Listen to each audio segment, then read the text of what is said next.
Hey, team. Hey, Bard. Hi. I'm Bard Cole from WKNO TV. I am here tonight with Joey and Bridget from Indie Memphis. Hi. We're having a watch party. We're glad that you could join us. The show starts at 8, but we're just here to say hi. If you want to send us messages and chat along with us as we enjoy the special, we hope you'll stick around. At about 8:55, we're going to be bringing our filmmakers in here for a live discussion. Cool. Yeah, thanks, Bart. Hi, everybody. I'm Joseph with Indie Memphis. It's nice to see so many people are watching right now and hopefully watching the films here coming up soon. Before we start, I just want to thank everybody at WKNO. Thank Philip and everybody at We Are Memphis for putting this together and coming together and helping us celebrate our Memphis filmmakers.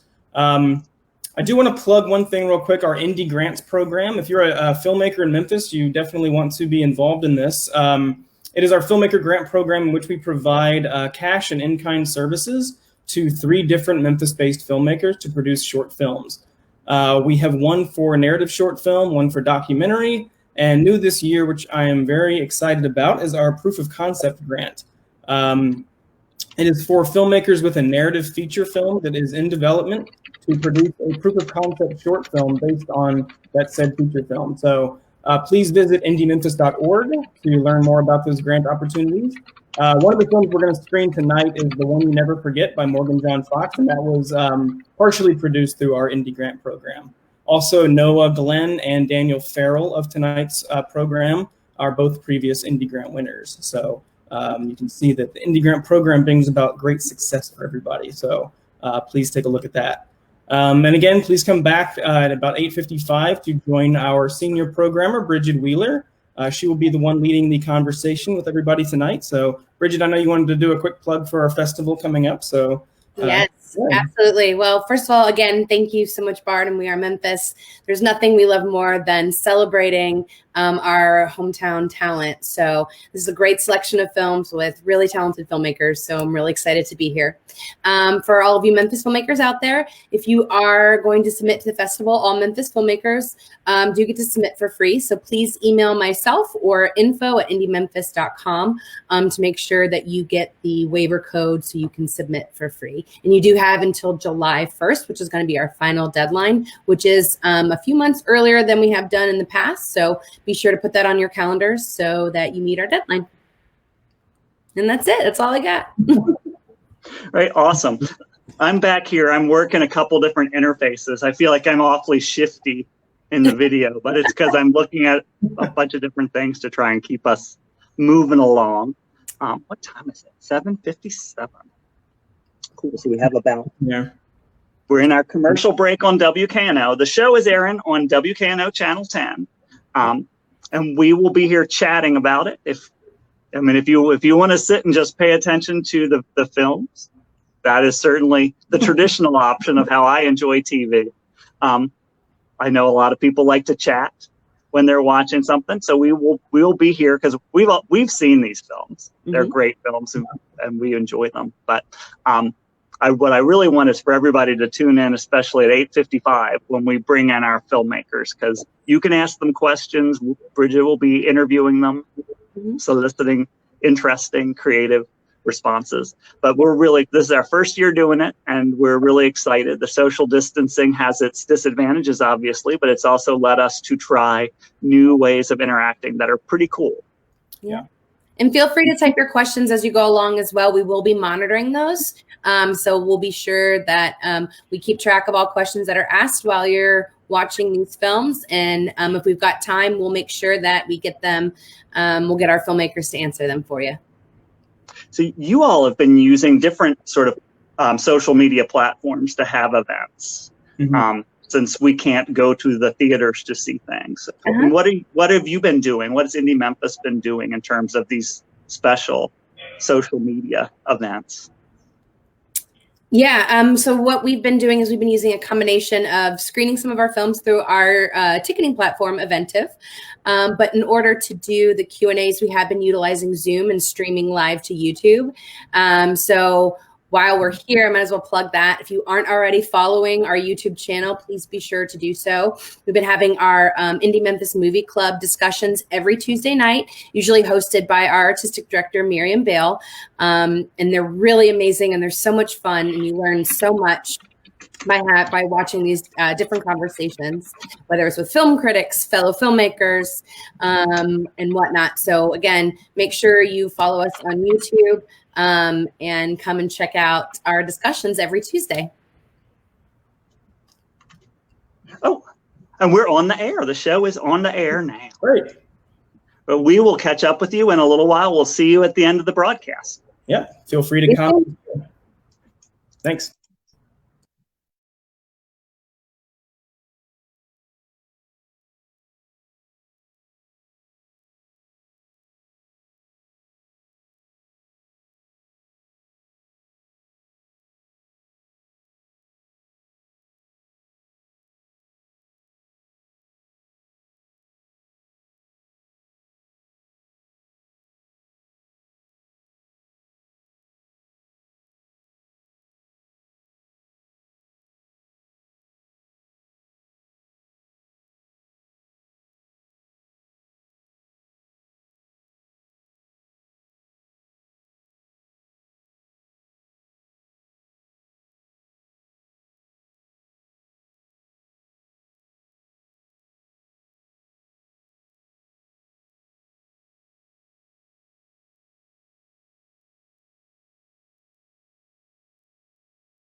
Hello.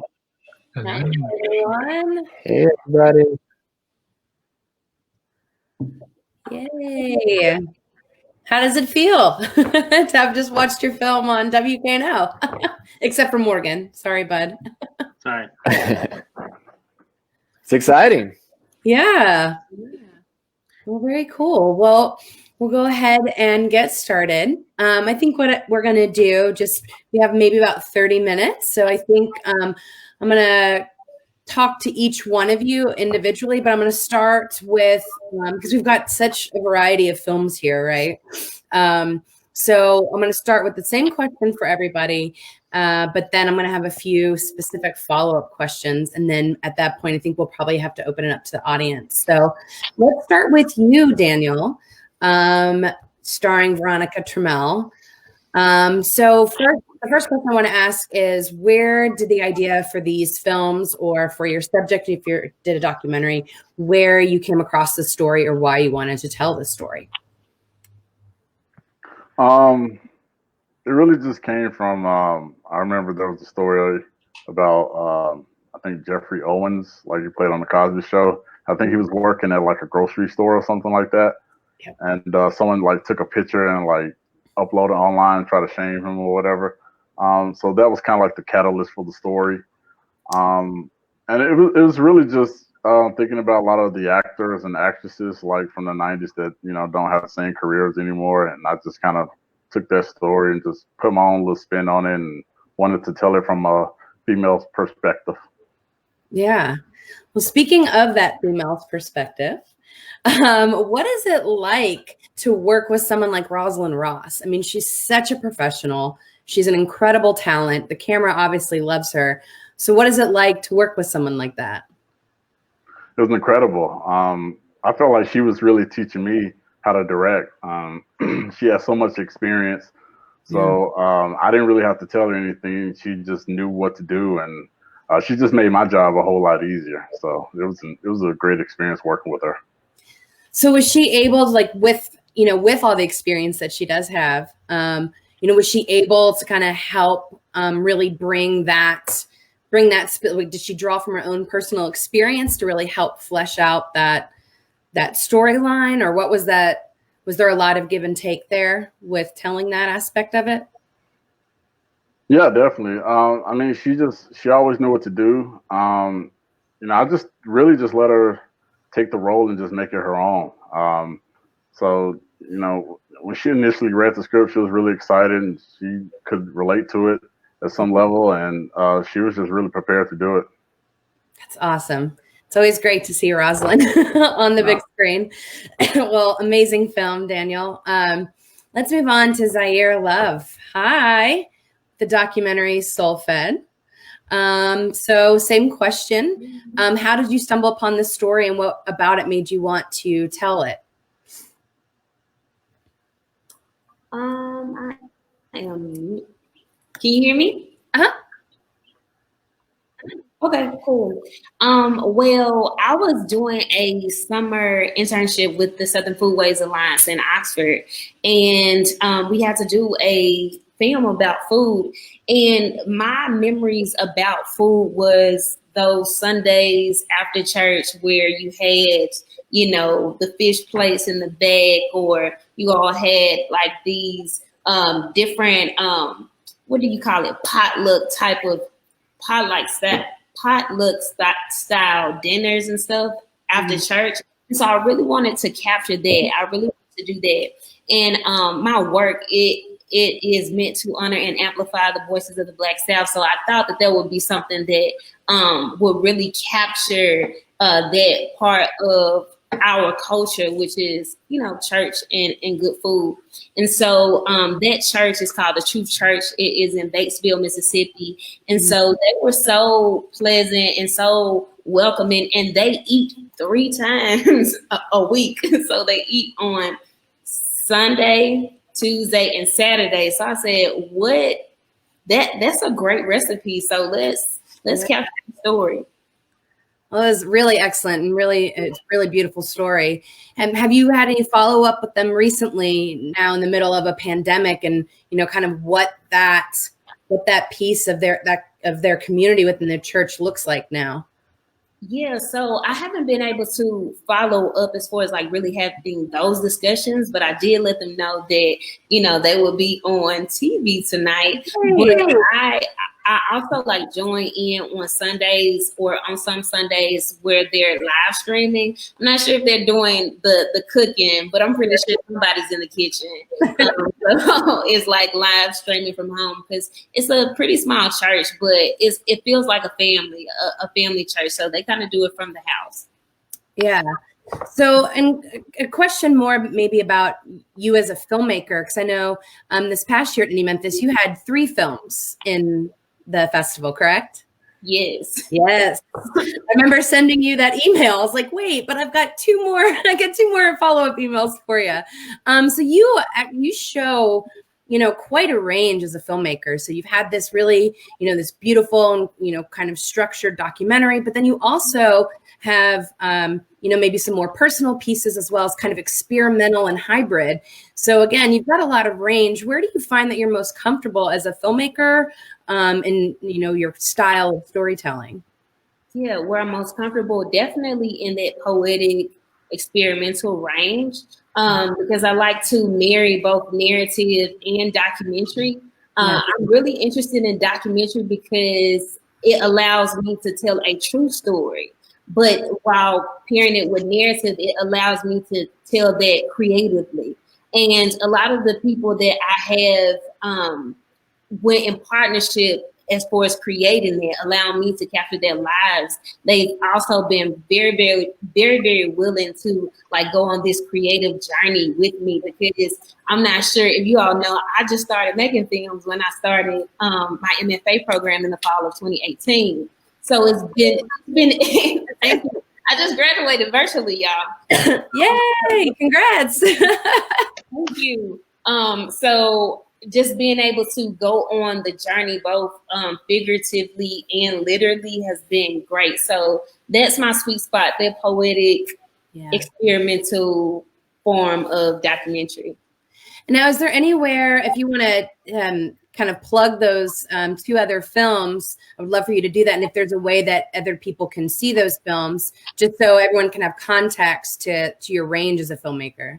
Sure. I can put it in the chat, but they're on www.zyrelove.com, and the 2 other films were called, one is called Trees and the other is Ponzel. Yes. Awesome. Well, thank you.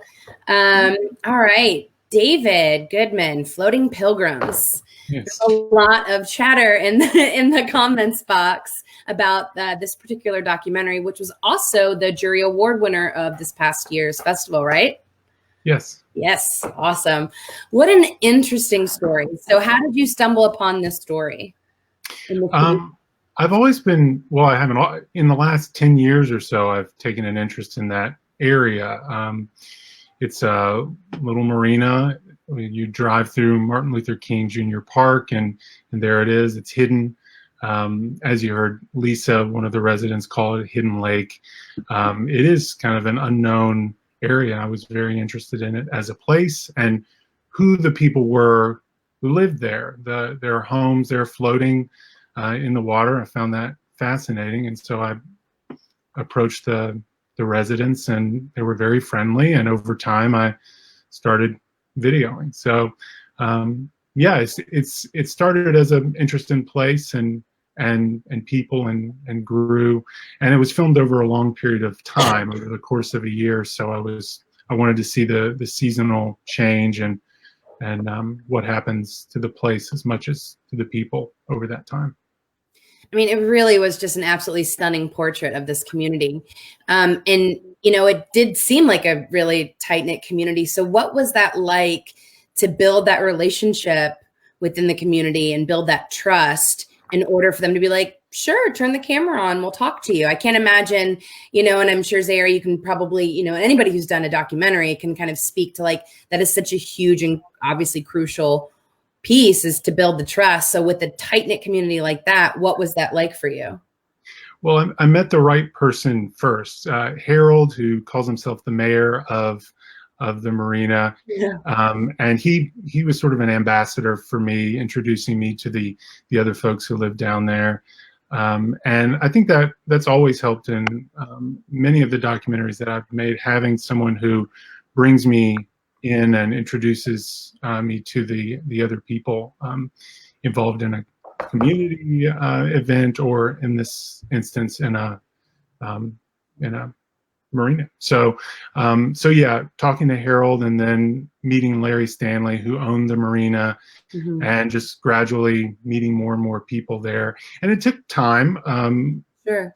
for everyone to warm up to me, but I'd say, yeah, overall it's just sort of meeting step by step different people who introduced me to the group. That's awesome. It takes a lot of patience. Yes. Did you run into anybody that was overly skeptical, or did you run into any of those kind of roadblocks when uncovering all these characters and their stories? I didn't encounter much skepticism. There were people who just didn't want to be involved in the piece, and I respected that, and always, turn the camera away or not include them. But yeah, I think, with any subject, there's always going to be a little bit of resistance from someone who just doesn't want to be on film. Sure. But other than that, no, not a lot of skepticism. I was very warmly welcomed, and I found the community very, very friendly and interested in the film. So always happy to see me when I came back over the course of time filming. That's so great. I mean, like I said, it's such an incredibly stunning portrait of this community, and obviously our jury loved it. So what was that like to have your work validated? Or you said you shot over the course of a year. I mean, for all of you, I'm sure that resonates. And it's like you spend so much time. It's a labor of love, and then to have your work validated in such a way, what was that like? Oh, it's fantastic to share work with others and then have it supported like that. It's a great feeling, and I'm very thankful for that. And I'm also very thankful to be among great filmmakers here with their work. It's an honor to be a part of this. So. There's certainly no shortage of talent in Memphis, that is for sure. And tonight was just a small sampling of all the incredible filmmakers that we have here in Memphis. To kind of transition to Noah, Life After Death. So what a fun film. You've got such a balance of could be heavy subject matter, but very playful and humorous and funny. Where did this story originate for you? This one's been kicking around for probably more than 10 years. And I read an article in college about someone this had happened to, and I have no idea where I read it, or I couldn't find the story at this point, but I just always thought it would make an interesting story. And I'd tried to develop it into more of a drama for a while. And every few years I'd pull it out and I'd write a little bit, and then I couldn't figure out really what the story was, where I was going with it, and I'd put it away again. And it was at some point that I just started thinking that this is a seemingly far-fetched problem that you could have to be declared legally dead. If that happened to you, you'd feel like this is crazy. Nobody else would understand this problem that I have. But then I just started thinking through, I think everyone has something that they could say that about themselves for. I have this one weird thing that nobody else would understand. But whenever you find other people who understand that thing about you, it just makes you feel not alone. So that's where the support group came into it. And once that element was combined with the initial just oh, this is kind of a weird thing that could happen to someone, that's what really, when the story took shape. And then I knew at that point I wanted to bring humor into it. And I basically had everything written up until the support group meeting. And I knew I wanted then to get to meet other people and hear their stories. And again, I got stuck and had to put it away for a while. And I eventually invited my friend Julia McCloy to help me flesh out those stories. She hasn't done any film before, but she's a writer Has written a lot of comedy and satire, and she had sent me a piece that she was working on for somewhere else. And at the same moment that I was stuck on this one, I was like, this humor that she has is exactly what I'm looking for. And so she helped me flesh out the stories of those individuals in the support group. So those vignettes at the end are just kill me every time. They're so great. And I guess that kind of it answers a little bit of my question in terms of like the tone. Like it's really hard to find that balance between, that playful dark comedy and like it just, you seem to find that, and the pacing was so good, and especially with the tone. And I feel like a lot of that was, for me, a lot of that was in the way in which you decided to shoot the film. Who shot your film for you, and what was it like to kind of decide, especially in the beginning, you've got these really beautiful, like, long shots, and then you've got this incredibly tight close up, and it kind of goes back and forth like that. So what was it like kind of finding that rhythm and working with your DP? Yeah. Andrew Trent Fleming, is how he's usually credited, was my DP. And I knew I wanted him to work on this because I don't know that this necessarily comes through in the end result, but as I was writing and originally thinking through what I wanted, Edgar Wright was one of the people I was thinking of stylistically, and I saw Drew post something on his social media about how much he loved Hot Fuzz, which I think is a great goofy comedy, and I'd seen a lot of Drew's other work and just knew he was obviously a very talented DP, and just that he was talking about and thinking about a style that is what I had in mind for this film. I knew he'd be the right fit for it. And, I think there were 2 or 3 kind of centerpiece shots that I had in mind when I'd written it. And then the rest of it was just like kind of trusting him to figure out what we want to do, like what's going to serve this scene the best. It's great. And then kind of similar to Daniel, you've worked, with your casting, you work with someone like Lisa Williams, who's incredible, but then you've got someone that you decided to cast who's never really acted before, the character of Sonny. So tell me about what that was like, partially because I'm a big fangirl of him as a musician, but I thought that your casting was also really, you made some really great choices there, like Daniel did. So what was that like? And what sparked that, hey, I think you can act? Yeah, I've always liked amateur actors. I've always been drawn to people, like if just on a personal level, you can connect with them authentically. I feel like you can get natural performances.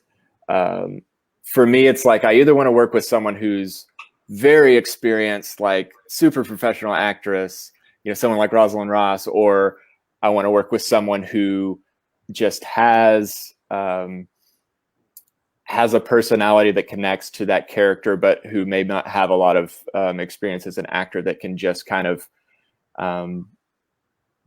be their natural presence. And you mentioned Offam, who's credited as Darian Conley in the film, and I thought he'd be perfect for this role because I don't know, anyone who's familiar with him, anyone who's seen him perform live knows that he's got a very elevated personality and sensibility in his music and his performance and his whole persona. But I found when I met him face to face, when I would talk to him, he's got such a like kind and almost gentle, polite sort of. He's just such a friendly guy that it's not what I would have expected just from seeing him perform. And so I felt like that kind of 2 sides of his personality matched the 2 sides of the character, who's of course recounting his story as if he's I didn't do anything wrong, but we get to see the reality of how it really went down on the other side of the screen. Yeah, that's awesome. You know, it's funny. It's like it can always be such a risk to just, you know, on a total non-actor, but you know, in your case, that, you know, worked out so beautifully. Morgan, the one you never forget, the one I think everyone now has officially stopped crying. They've done their touch up on their makeup. What a beautiful, beautiful film. Morgan is actually currently located in Chicago, but he is a Memphian. Morgan, tell us about coming up with the idea for The One You Never Forget. Yeah, first off, thank you, Bridget, for moderating this. I know it's not easy. And thanks to Bart and everyone for putting this together. It's really cool to anytime to see faces of human beings that isn't like the walls of my house. Anything like that is lovely. So thank you for getting us out and putting this all together. I actually got the idea for The One You Never Forget when I was on Facebook one day and saw all of these posts. It was like a formal or prom, you know, time that season when you start seeing all these posts of parents so proud of their children and posting the photos. And I just didn't see any queer kids, you know, parents posting photos of their queer children going to these dances. And I just thought about these, you know, hallmarks of life that we all experience, and that often for queer kids, it's not something that you can look back on and fondly, because you often didn't get to take the person that you wanted to. And of course, the world is changing now, and it's a lot more frequent that these things happen. But I just thought, well, what is a scenario where this does happen? First was my first thought, and two, a scenario where it happens in the South, and that there's a positive reaction. Because often, you know, especially with younger queer characters, these things go down and there's some kind of negative reaction, especially from a father. So I wanted to put a father in a scenario with a child where he is surprised, but has a positive reaction and reinforces, you know, and gives tools for people watching it just to be like, oh, there's another way to react to these scenarios. Yeah. You know, it's always going to be really nice to see, you know, a story. You know, I always say this a lot while I'm programming, you know, when I'm trying to represent the LGBTQ community, both in front of and behind the camera, you know, especially in terms of content. It's so nice to see, you know, these stories that aren't surrounded in traumatic events or being disowned. So it's like, it is really refreshing to see just a really beautiful snapshot of, like you said, of what one reaction can be. And how it may not always be just so scary. So that I want to talk a little bit about the end and your choices there. You know, you could have made a lot of different choices. You could have made, you know, like you said, like the father could have chosen to respond one way and he didn't. You know, he decided to respond in a very loving and compassionate way, and what you would hope every father or mother would respond, right? But you didn't do anything necessarily so over the top. Like there's a lot of silence and there's a lot of these like really beautiful moments that really rely on the acting skills of how you cast this and the facial expressions, and especially that moment in the car with that song, you know. So tell me about kind of, I don't know whether it's writing that or blocking those last few minutes and how you chose it to just kind of really nicely sit, and essentially you're allowing the audience to really kind of take in that moment. Did you know you wanted to do that from, you know, the beginning of writing this, or was it kind of one of those things that kind of, you know, kind of just happened as, you know, you cast your actors? Yeah, so it was definitely how I had initially conceived it. I know that I wanted it to be a very simple shoot that we could do in a single day at a single location. I knew that those were very important for me because the caliber of actors that I was going after for this short were only going to be able to come in, fly in for a day, and that was all I would have them for. Mm-hmm. But I wanted to accomplish a lot in terms of what the mechanics of what were happening in each character's minds. And so I put the one hook of, there's a kid going to the dance. Kids, when they're teenagers, are going to dances, they never want to introduce their date to their parents. It's always annoying. So I wanted that to be at play regardless of who the date was or what was going down. And then 2, I wanted to put the hook where the one parent is telling the other parent they have to get a picture of the child on their date because the mom was going off to work. They don't have a picture of their first dance. So there was that task. So the father had to go and meet the date because he had to get this picture. He's going to be in trouble with his wife, right? And so Tasha Smith sends him out there. She goes off to work. And then I just wanted there to be this one brief moment that you don't know how the father is going to react. So he comes to the window, sees that his son is out there with another boy about to go to this date. And when we were filming that, we completely ran out of light, and I felt so bad. Malik Whitfield is incredible actor. And I'm so grateful for the grace that he gave us because we ran out of light, and I literally looked at him and I was like, we have a minute and a half to shoot probably the most important moment of this film of you looking out of the door. And he was like, give me 30 seconds and then I'll give you a minute and it'll be perfect. And so he went away for 30 seconds, came back. DP Ashley Connor like grabbed the camera. We got all set up and he came to the door. We did it in 2 takes. And then, it was just these simple little beats that we knew we had to capture. And it was all going to happen fast as those moments do, and the only reason that I think, it doesn't get more complicated because 1, we don't have the time to do it. And 2, I just think that these moments we treat so grand after the fact, but in the moment, they are often very simple, quick choices that need to be made. Yeah. And then, the situation in the car at the end almost didn't happen because we fully ran out of light. It's obviously completely night and hours had passed, but we just went and shot with them. That was the very last thing we did after the rest of the crew was leaving, is that we went off in the car. I was actually hiding behind them in the back of that SUV, curled up in the floor, giving them direction, looking at a monitor, while Ashley shot and my DP shot from the front seat. And those 2 actors, those kids are incredible. Totally. They were so great. And I think it's like, what is it like to work with child actors? But it just seems like that, they just seem like total professionals. They were excellent. Of your lead, like just like the way that he acts with his face is just. I'm gonna try not to cry just like thinking about it. He's really spectacular. So where did you find? You obviously there's some familiar faces in your cast. So what was that casting process like for you, and how did you? So I knew finding the kids was going to be the hardest thing, and unfortunately we couldn't cast them out of Memphis. We tried, even with like Craig Brewer's name attached as a producer, and Katori Hall, and these folks that have big names and that initially attracted people, but as soon as they read the sides, like no one would read for it, even though it's like there's nothing like, it's a very harmless movie, clearly. So we ended up having Lisa Lax was the casting director, and she reached out to some child or teenage casting agencies in Atlanta.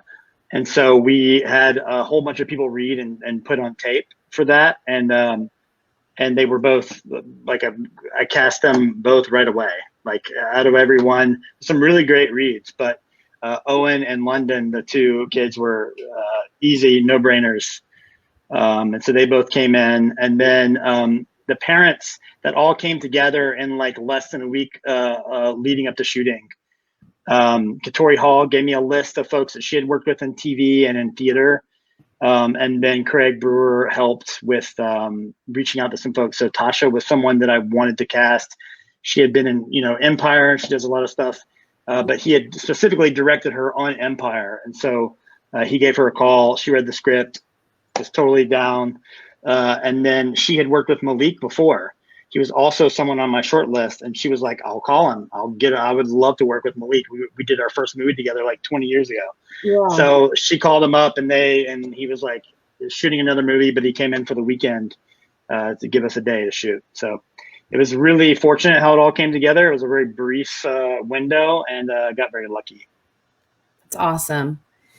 Awesome. And as always, for the audience, everyone who's tuning in, feel free to send in questions. We do only have a few more minutes left, so I will be keeping my eye on that. But I want to jump back to Daniel really quickly because I forgot to ask you this up front.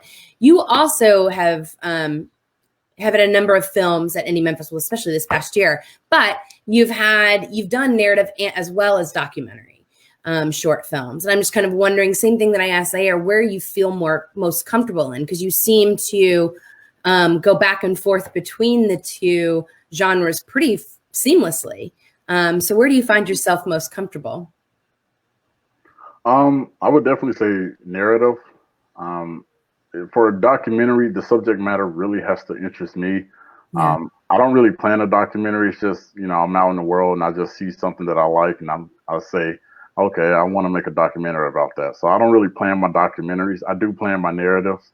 So I get a lot of ideas, and just the whole fictional route is just, the route I feel more comfortable with. So how many films did you have in this past year's lineup? I had 2. That's right. So what was the other one, if you want to take a moment and plug that one as well? It's called Tag. It was the movie that I won the Indie Grant for last year. So that was in, thank you. That was in this year's Indie Memphis, and we just released it, I think, last month. So it's on Vimeo. You can go to my Facebook or Instagram and check it out. It's really great. Thank you. So let's see. So I'm kind of getting the high sign here. But there were 2 questions that came in that I think can be consolidated into this one. You guys are getting a lot of kudos in our comments. Everybody really, really enjoyed your films and enjoy your work. So I want to kind of go around. We can just kind of start from the top. Everyone wants to hear about what you guys are working on currently and where they can find any of your current work, whether you want to plug your Vimeo, Instagram, whatever that is. And maybe you guys can come back later and put it in the comments on Facebook. But to kind of wrap it up, I'd like to hear again what you guys are currently working on and where everyone can find your previous work. Daniel, if you want to start. I know you just kind of plugged it a little bit, but what are you working on right now? I'm working on a couple of films. I usually like to keep it private until they're finished. I just don't want to jinx it or anything. So, There. But yeah, I was working on a film for the Film Pros before it got shut down. So I'm still hoping to get that going. Hopefully sometime this year. But you can. My Instagram is Flexateur, FLEXAUTEUR. And you can just search Daniel Farrell on Facebook, and that's where I post all my stuff. So you can find me on there. Awesome. Thank you, Daniel. David? Oh, sure. I'm working on a longer documentary about the 2018-2019 Ballet Memphis season with Steve Ross, my colleague and collaborator. So we're in the editing phase of that film. So feature doc. And then to see more of my work, David Goodman on Vimeo. Awesome. Thanks, David. Morgan? I also want to plug Indie Grants. I got an Indie Grant to help make this short, and Indie Grant is such an amazing program. So thank you, Indie Memphis. Thank you, Mark Jones. Thank you, all the sponsors. And also my producer, Adam Hohenberg, came in really big to help make that short film happen. So I had to make sure to give my props there. You can see my films, or at least get information about them, at morganjohnfox.com. There's no H in John. It's very important. I'm working on now. I've been writing on and off for over a year, but just finally got a first draft during quarantine of a feature film inspired by real stories of a group of high school kids that convinced a washed up con woman music producer that they were the Smashing Pumpkins.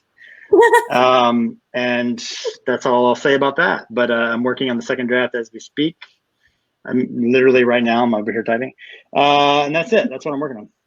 Awesome. And Morgan, thank you so much for joining us from Chicago. We miss you. Can't wait to have you home. Miss y'all. Zaire? So I just finished my thesis film called The Black Man I Know. It's a documentary. The runtime is about 23 minutes. And it follows an uncle and a nephew and how they deal with grief and how grief manifests itself in these different decisions and things of that sort. And it really hones in on like black men and how they process grief and how they do that in Memphis. So that's the film that I just finished. And this summer I plan on doing a couple of shorts. One about Black swim culture in Memphis, but we'll see if that is a thing. But I'm also trying my hand at writing a full-length narrative script that's based around like Afrofuturism here in Memphis. So those are the things that I have up my sleeve for summer and the rest of the year. And if you all want to see more of my work, you can just go to my website at zairelove.com, ZAIRELOVE.com, or follow me on Instagram at ZY_YEAR. That's awesome. Well, I very much look forward to seeing all of your films come through, submitting this year. Thank you so much, Zaire. And Noah. Yeah, I've got a few things to plug. So I'm very grateful to be the recipient of an indie grant from 2019. So I've got a narrative short called The Secret that was in pre-production before the pandemic, and now it's kind of just indefinitely on hold. We'll see when I get a chance to make that. I've got another short narrative I've just written that was based on a true story of how my grandparents met that I'm hoping to also shoot soon. I am collaborating with a neighbor of mine, Gino Barziza, who is an illustrator. He had an idea for an animated film he wanted to make, and so I just wrote that. It was my first feature screenplay for his project called Once I Had a Flower. And then this is not in film world, but I will put, it may not be obvious from someone who makes a film about dead people, but passion of mine is actually developing children's media. So I have a podcast called Like You. It's a mindfulness for kids podcast. And so if you got kids between the ages of roughly 2 to 10, it's a good thing for them to listen to. And I guess you can find that at likeyoupodcast.com. And then all my film stuff I do under the production name Perpetual Motion. So you can find perpetualmotion.film as the website, or Perpetual Motion on most social media.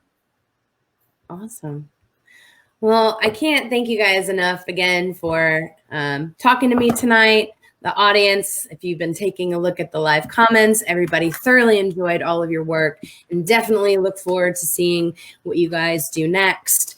And don't forget to send your films to us, everything you're working on, so we can program it at the next Indie Memphis. Again, you guys are amazing. It was fun to spend the evening with you, and I'll be talking to all of you soon. Thank you. Bye. Thanks. Bye. Thanks for tuning in, everybody. Bye.